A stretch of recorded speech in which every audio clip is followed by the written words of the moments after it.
Assalamualaikum warahmatullahi wabarakatuh. Teman-teman, perkenalkan nama saya Kanti, calon guru penggerak angkatan 5 Kabupaten Banyumas. Di sini saya akan mewawancarai Bapak Kepala Sekolah kami, Bapak Agus Suwarno SWD. Beliau adalah kepala sekolah di SMP Negeri 1 Kuncen.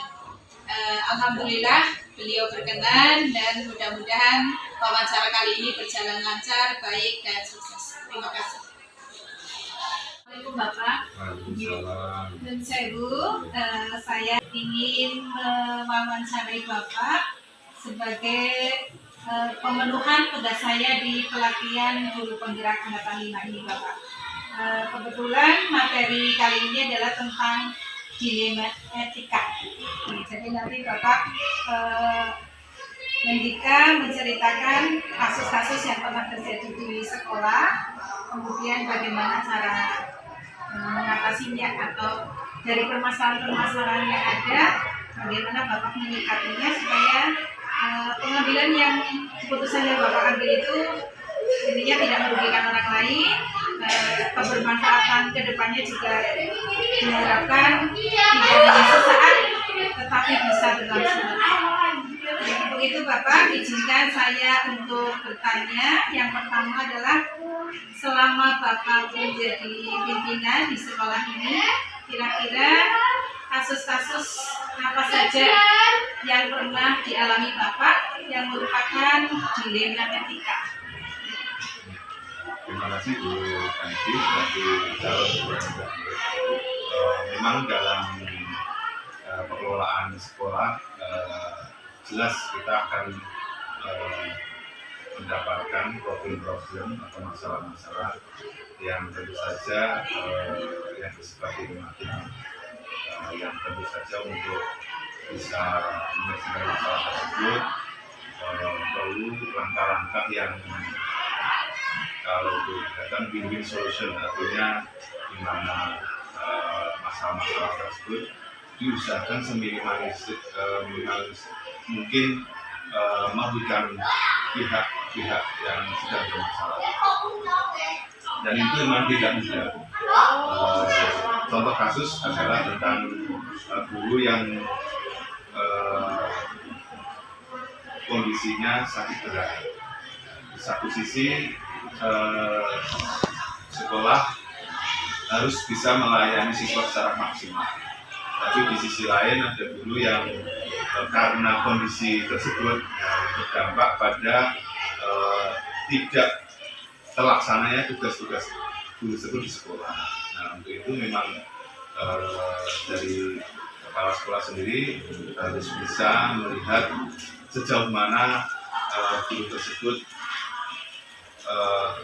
bisa kelanjutan untuk melaksanakan tugasnya. Jika ternyata guru tersebut dalam jangka panjang tidak bisa melaksanakan tugasnya, maka mau tidak mau guru tersebut dianjurkan untuk mengambil cuti.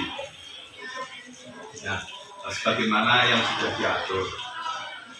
Nah, dampaknya tentu saja jam mengajar guru tersebut memang harus segera diisi. Ada beberapa langkah untuk mengisi jam mengajar tersebut. Langkah yang pertama adalah mencari guru atau guru-guru yang ada di sekolah ini jam yang masih bisa membantu mengisi kekosongan jam mengajar dari guru tersebut. Nah, ini kita lihat. Sebagaimana kita ketahui bahwa saat ini jumlah jam mengajar guru memang relatif cukup banyak. Ya, tentu saja ini tidak akan maksimal karena beban terlalu banyak terhadap guru-guru yang tadi kita guru yang tadi berhalangan untuk mengajar, kemudian kita distribusikan ke guru yang lain, ternyata malah berdampak pada guru tersebut mengalami beban mengajar yang berlebihan dan tentu saja juga tidak efektif untuk pelayanan. Langkah berikutnya adalah mencari guru pengganti sementara. Ini yang juga tidak mudah karena untuk mencari guru pengganti sementara itu juga kita harus pikirkan bagaimana guru tersebut dari sisi pembiayaan. Karena untuk pembiayaan dengan dana itu sendiri kan sudah diatur. Nah, disinilah peran dari pihak ketiga seperti komite untuk bisa membantu, terutama dana-dana yang dari komite itu untuk bisa membantu pembiayaan dari guru pengganti ini. Pembiayaan dari guru pengganti ini kalau tidak bisa dibiayai dari dana karena tentu saja langkah ini harus pengetahuan dari dinas terkait. Kita tidak bisa melangkah tanpa pengetahuan dari dinas terkait. Ada perlunya koordinasi sehingga ketika ada nanti masalah lanjutan dari ini, maka dinas terkait sudah mengetahui dan bisa membantu kita. Karena pada pengadaan nantinya kalau memang ternyata problem ini berkelanjutan, nah itu yang dalam ini ya alhamdulillah bisa teratasi. Terima kasih Bapak. Kemudian yang berikutnya nih Bapak, kira-kira selama ini dalam menjalankan pengambilan keputusan di sekolah itu ada tidak yang selain yang tadi kan kasus misalnya ada guru yang sakit parah, kemudian kita solusinya adalah mencari guru pengganti atau menambahkan jam pada rekan-rekan guru yang masih kira-kira bisa ditambah jam mengajarnya katanya dikali. Kemudian seandainya kalau misalnya guru yang sakit parah itu ingin bersikukuh tetap berangkat, apakah Bapak tetap mengizinkan atau bagaimana? Ya, tentu saja kita lihat kondisi guru tersebut. Kita harus bisa melihat dari sisi guru tersebut misalkan karena semangat ingin tetap melaksanakan tugas-tugasnya. Tentu saja kita hormati guru tersebut, tetapi kita harus berpegangan bahwa sejauh mana dampak kalau guru tersebut tetap memaksakan diri untuk mengajar dari sisi kesehatan. Tentunya ada referensi dari dokter ya, jadi nanti kita minta untuk yang bersangkutan untuk mendapatkan surat keterangan dari dokter kelayakan untuk melaksanakan tugas. Tapi jika nanti ternyata setelah dari rekomendasi dari dokter bahwa yang bersangkutan memang tidak layak untuk kondisi kesehatan untuk menjalankan tugas, maka kita dari kepala sekolah untuk menyarankan beliau untuk tetap mengambil cuti sampai pada yang bersangkutan pulih untuk bisa mengajar kembali. Karena nanti kalau dipaksakan, misalkan juga akan tidak maksimal dalam melayani siswa nanti, dan dikhawatirkan malah berdampak lebih buruk lagi terhadap kesehatan beliau. Berikutnya Bapak, ini apakah Bapak memiliki sebuah jadwal atau tata cara dalam sebuah penyelesaian kasus dilema etika? Apa Bapak langsung menyelesaikan di tempat itu juga pada saat itu juga, atau menyelesaikannya dalam bentuk atau prosedur yang lain? Ya. Kalau untuk kasus-kasus yang disebutkan tadi memang ada yang kita selesaikan secara berkala, ada juga yang langsung kita tangani. Itu juga tergantung kasusnya.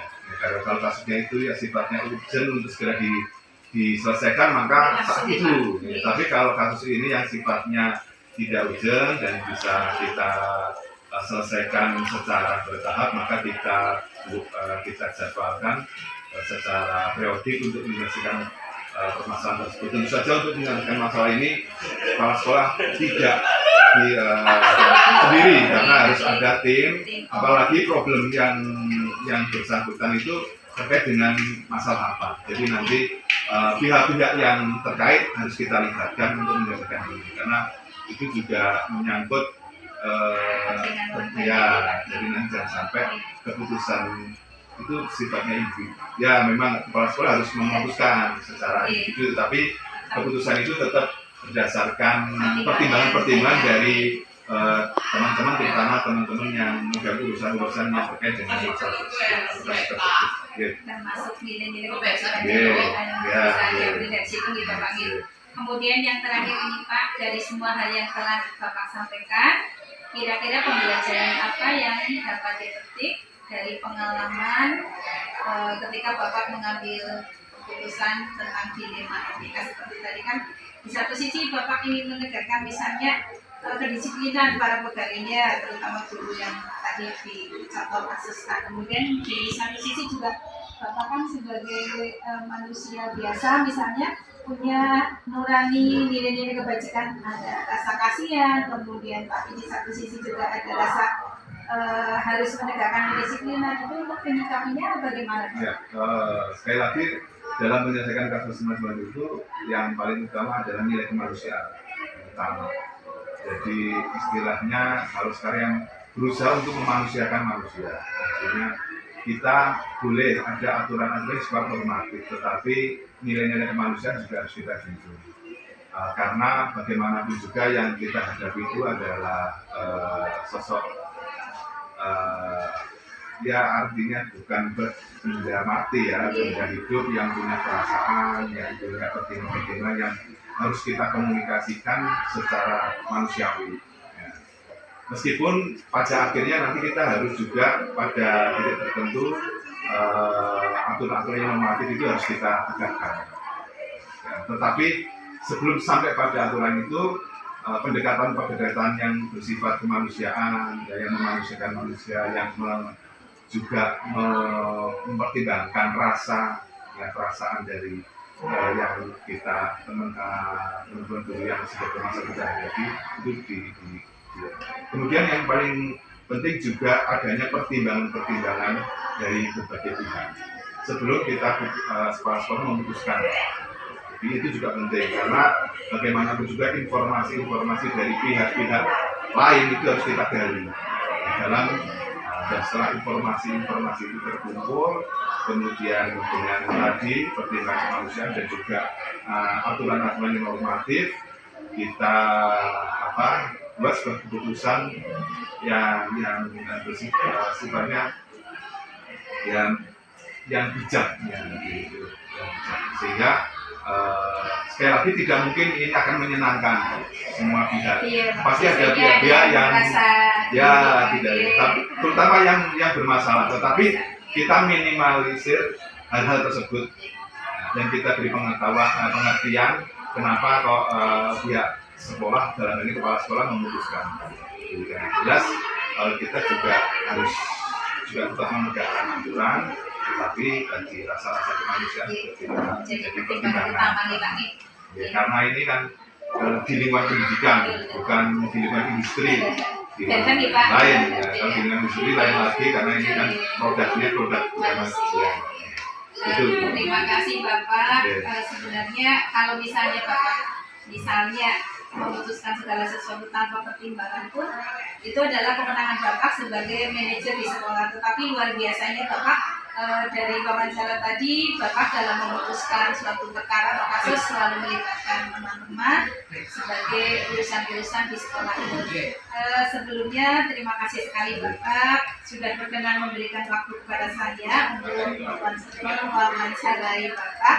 Ini untuk menjadi ilmu bagi saya ke depannya. Saya banyak belajar dari Bapak. Doakan Bapak mudah-mudahan saya sebagai calon guru penggerak bisa mengikuti saya sendiri juga terima kasih Bu Kanti selaku calon guru penggerak dan memilih saya untuk bisa diwawancara ya. Tapi tentu saja hasil wawancara tersebut lebih pada pengalaman yang sifatnya subjektif ya, dan nanti bukan bisa banyak belajar dari kepala sekolah yang lain yang tentu saja dalam memandang sebuah masalah dari sudut-sudut yang berbeda, dan tentu saja nanti akan menjadi pembelajaran bagi nanti. Dan mohon maaf kalau dalam jawaban saya mungkin ada yang bersifat tidak jelas ya, karena saya semoga tugas-tugas Bu Kanti selalu guru penggerak berjalan lancar sehingga nanti bisa selesai dalam menjalankan pendidikan sebagai calon nanti menjadi guru penggerak. Pertama sekali lagi terima kasih. Assalamualaikum warahmatullahi wabarakatuh. Waalaikumsalam warahmatullahi wabarakatuh.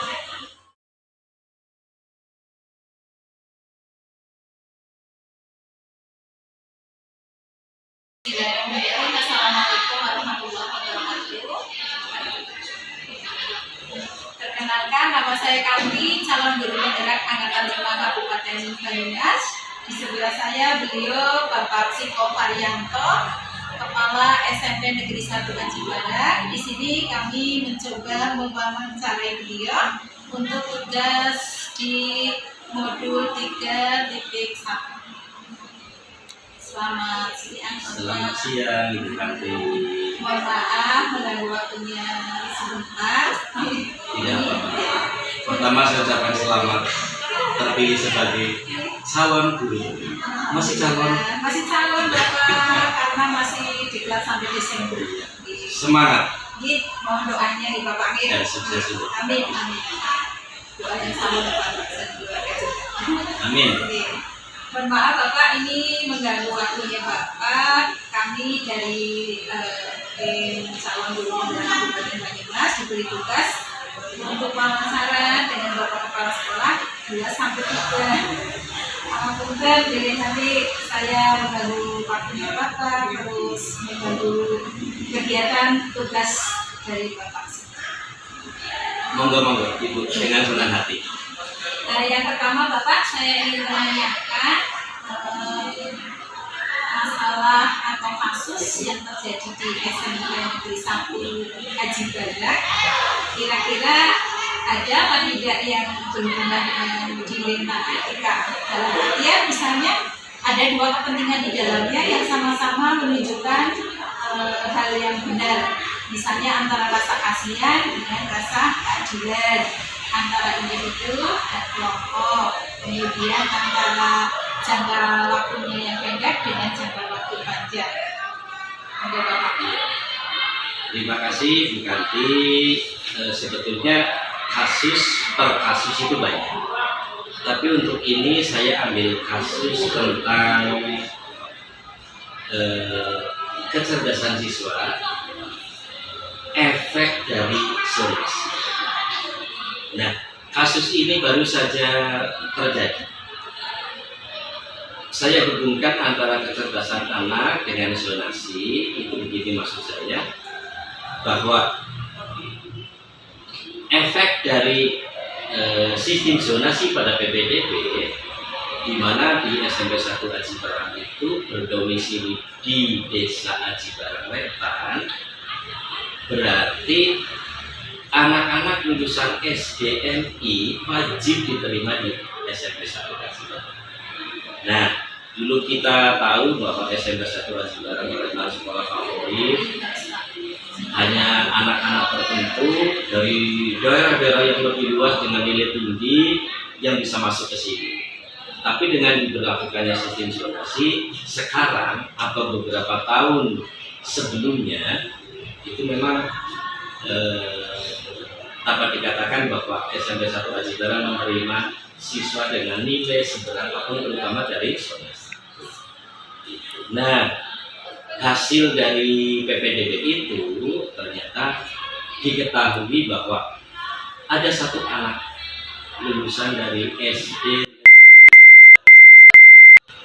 tidak bisa membaca dan tidak bisa menulis. Itu diketahui pada saat penilaian tengah semester, sekitar minggu terakhir bulan September. Nah, dari situ muncul masalah yang dialami oleh Bapak Ibu guru yang mengajar di kelas itu. Ternyata lembar jawab yang isinya pilihan ganda dan isian urean itu yang urean tidak bisa dibaca oleh Bapak Ibu guru. Tapi di situ ada tulisannya Pak, cuma nggak bisa baca, nggak bisa terbaca gitu nih Pak. Tidak bisa terbaca. Sepertinya, jadi kesimpulan kami kan akhirnya, kenapa setiap soal dijawab dengan jawabannya sama dan tidak bunyi? Nanti soal berikutnya nomor 2 dijawab yang sama juga, tulisannya tanda spasi, tulisan tangan. Bahkan kalau ada lembar jawab yang saya baca, pelajaran agama, apa yang dimaksud dengan rukun Islam? Yang saya tahu dan yang saya bisa baca jawabannya itu, terdengar suara bising dari mesin mobil yang lewat yang tidak bisa dibaca. Kemudian nomor 2 jawabannya itu lagi, bahkan tidak semua orang bisa membaca. Nah, itu salah satu kasus efek dari zonasi. Ya, nah kami mencoba kenapa bisa terjadi seperti ini. Akhirnya kami telepon ke SD. Kenapa ada anak seperti ini diluluskan? Langkah-langkahnya ya Pak ya? Iya. Langkah yang ditempuh sekolah. Iya. Tapi itu belum dulu, Bu. Belum langkah, kami hanya baru mengumpulkan informasi. Ternyata waktu di SD itu di kursus membaca dan menulis selama 2 tahun dan tidak berkembang. Nah, saat itu karena masih pada situasi pandemi, sekolah SD tersebut takut kalau tidak diluluskan kok salah. Akhirnya diluluskan, masuklah ke SMP 1 Aji Barang, menjadi kasus sekitar sebulan yang lalu. Itu nih tadi berdasarkan permasalahan kasus tadi, anak yang masuk ke sini karena zonasi, kebetulan punya kecerdasannya istimewa, Bapak.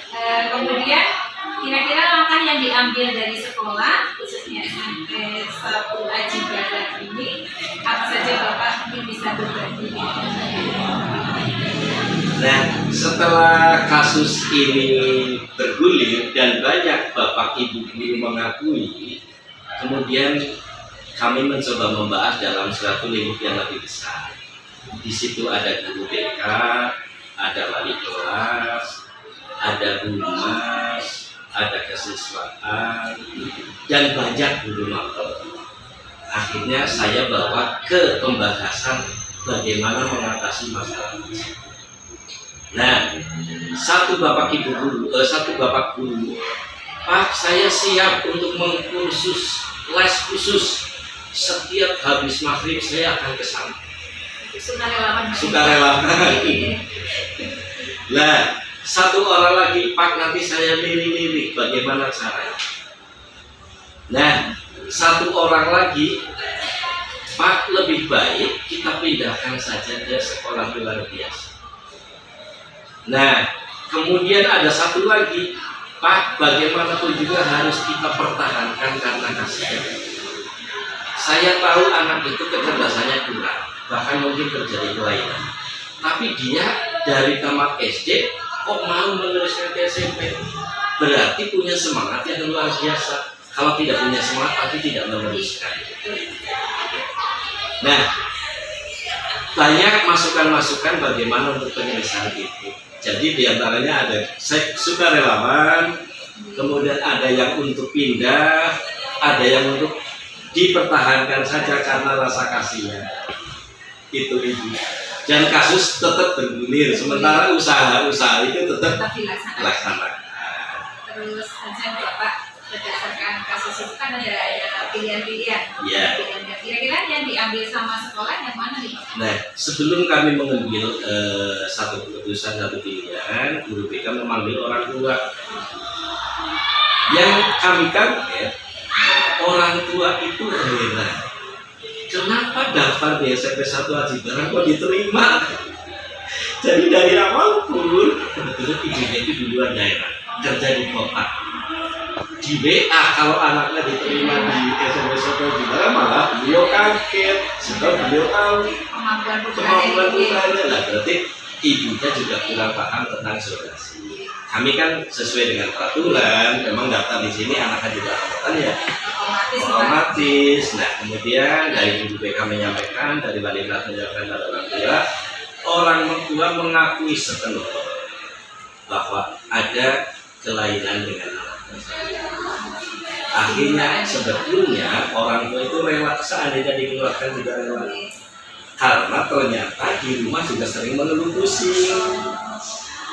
sering anak tersebut tidak masuk karena pusing. Jadi kesimpulannya kan dia sekolah tapi sebetulnya mikirnya ekstra, kepengen kayak teman-teman tapi tidak mampu, kan memaksakan dirinya seimbang sejajar dengan teman yang lain. Iya, begitulah pendapat dari teman-teman dan pengumpulan dari data-data tersebut terkait itu.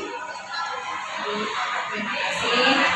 Dari ketiga pilihan itu ternyata sekolah juga mengkomunikasikan dengan orang tua sehingga muncul sebuah keputusan baru akhirnya dipakai. Keputusan barunya. Nah, keputusan barunya setelah orang tua setuju bahwa apalagi orang tua yang dikeluarkan juga tidak apa-apa. Tapi kami dari pihak sekolah kan merasa kasihan, merasa eman-eman dengan semangatnya. Akhirnya disarankan coba difasilitasi pindah ke sekolah luar biasa, SMP luar biasa.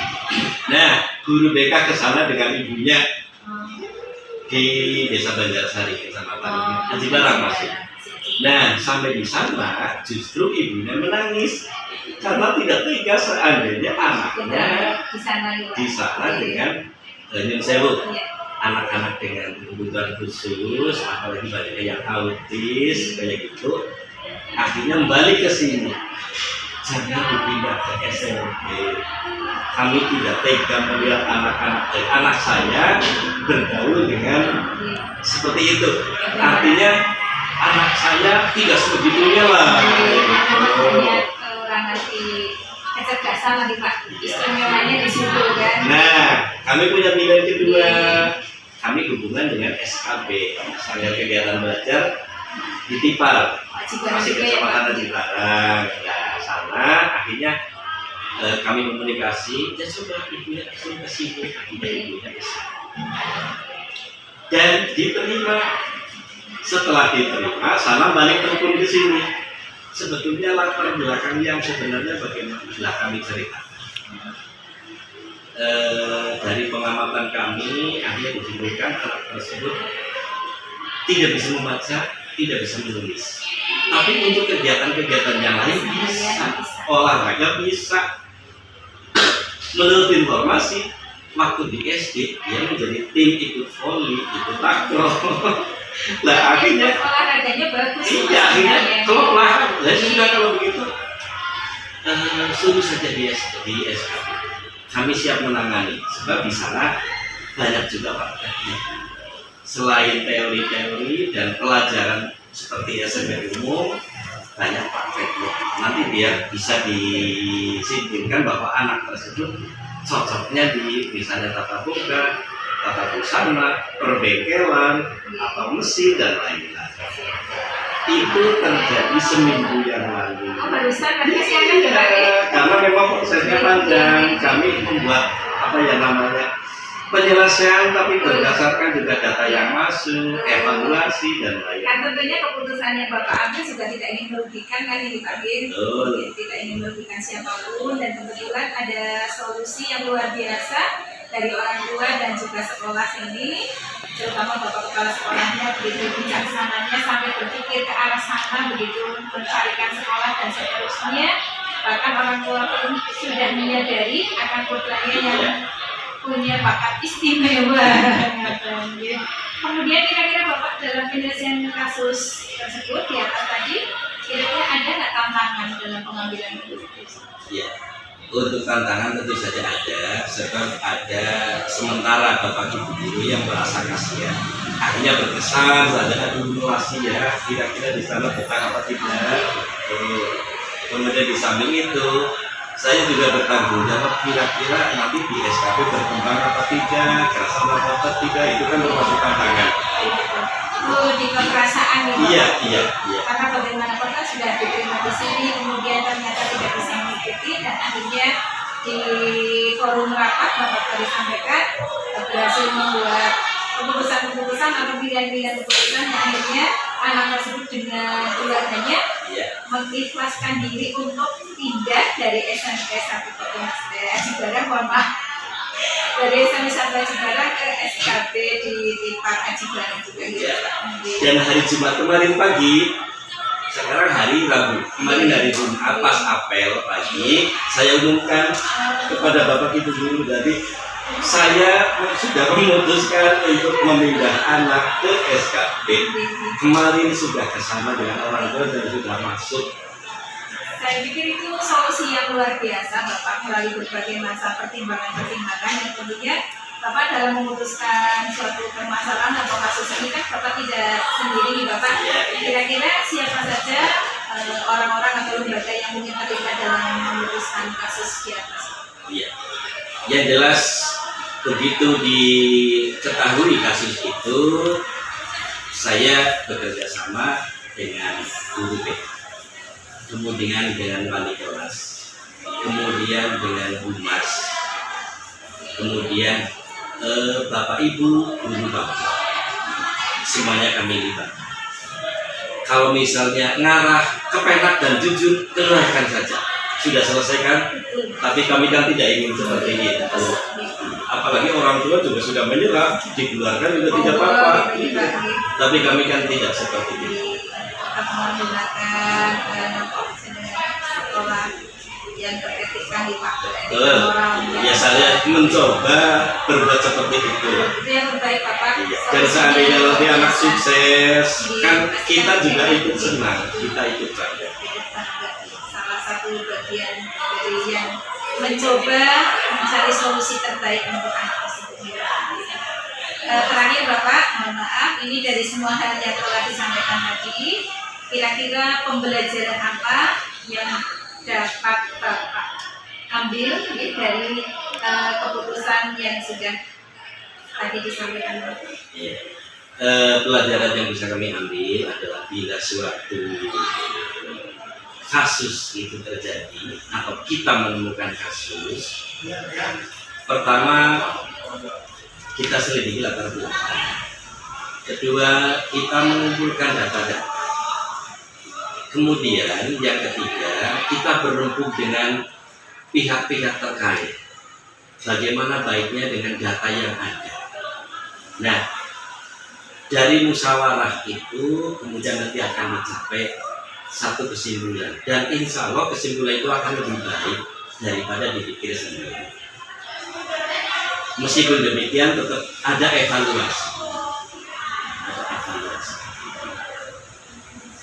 Terima kasih banyak Bapak untuk waktunya hari ini. Mohon maaf sudah mengganggu tugas Bapak.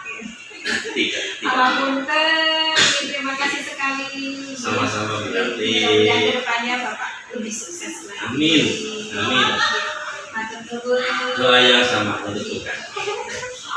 Benar nih Bapak. Sama-sama. Nanti sekalian pamit mau kembali ke SMP 1. Terima kasih. Assalamualaikum. Waalaikumsalam.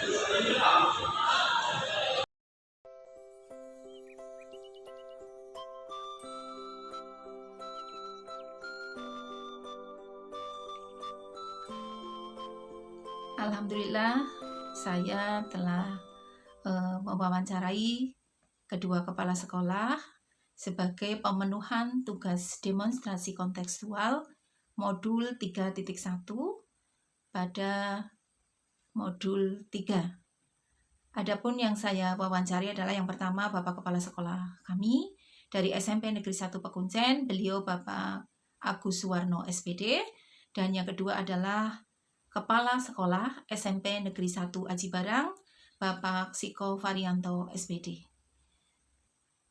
Adapun yang bisa saya simpulkan atau saya analisis di sini adalah yang pertama tentang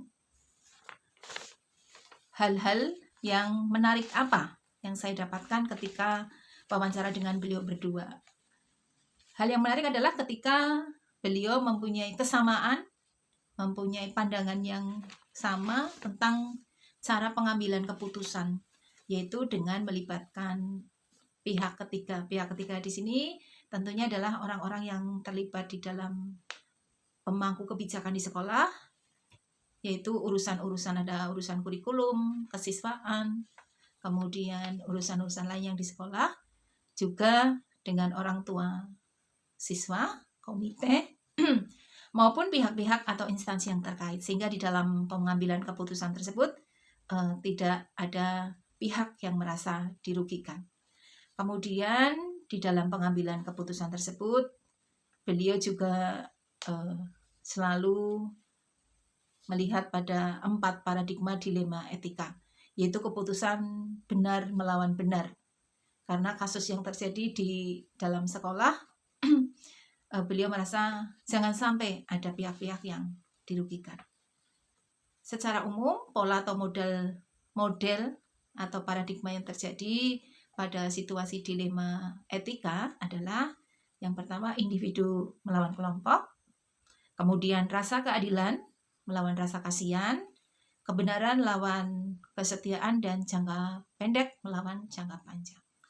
Beliau juga menyampaikan, selain di dalam paradigma dilema etika, beliau juga selalu berpedoman bahwa di dalam pengambilan keputusan, beliau berdua tidak ingin keputusan yang diambil itu merugikan orang lain atau merugikan, di sini adalah merugikan siswa.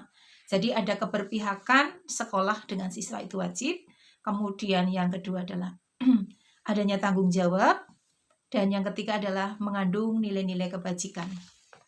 Jadi tidak asal memutuskan suatu permasalahan atau kasus, tapi beliau juga kaji lebih dalam lagi, mencari fakta, kemudian mengambil langkah-langkah apa yang kira-kira bisa diambil sehingga kasus atau permasalahan yang terjadi itu bisa diselesaikan dan diterima oleh pihak-pihak yang terkait. Kemudian isinya dari hasil wawancara itu, persamaannya tadi sudah saya sampaikan, itu merupakan hal yang menarik, yaitu selalu melibatkan pihak ketiga di dalam pengambilan keputusannya.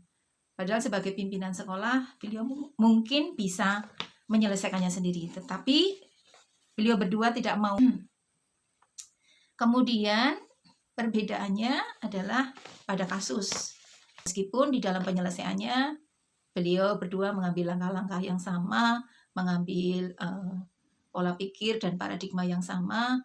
Kemudian inti dari beliau berdua adalah tidak ingin merugikan pihak-pihak yang terkait. Ini luar biasa bagi saya. Sebagai pengalaman saya, ternyata di sekolah yang kelihatannya tentram, damai, ternyata banyak masalah, sehingga saya menjadi lebih ingin belajar bagaimana cara pengambilan keputusan yang baik tanpa menyakiti, tanpa ada pihak-pihak yang dirugikan. Dan alhamdulillah saya mendapatkan ilmu itu dari pelatihan CGP Angkatan 5 ini. Kemudian rencana saya ke depannya adalah ketika saya mendapatkan permasalahan, saya akan mencoba mengambil sikap atau langkah-langkah yang seperti ada di dalam materi-materi modul 3.1, dan juga mencontoh para pemimpin yang sudah saya wawancari tadi. Ternyata tidak mudah menjadi seorang pemimpin. Seorang pemimpin harus bisa menjalankan dan memahami filosofi Ki Hajar Dewantara, yaitu Ingarso Sung Tulodo, Ing Matio Mangunkarso, dan Tutpuri Handayani. Terima kasih, sekian. Assalamualaikum warahmatullahi wabarakatuh.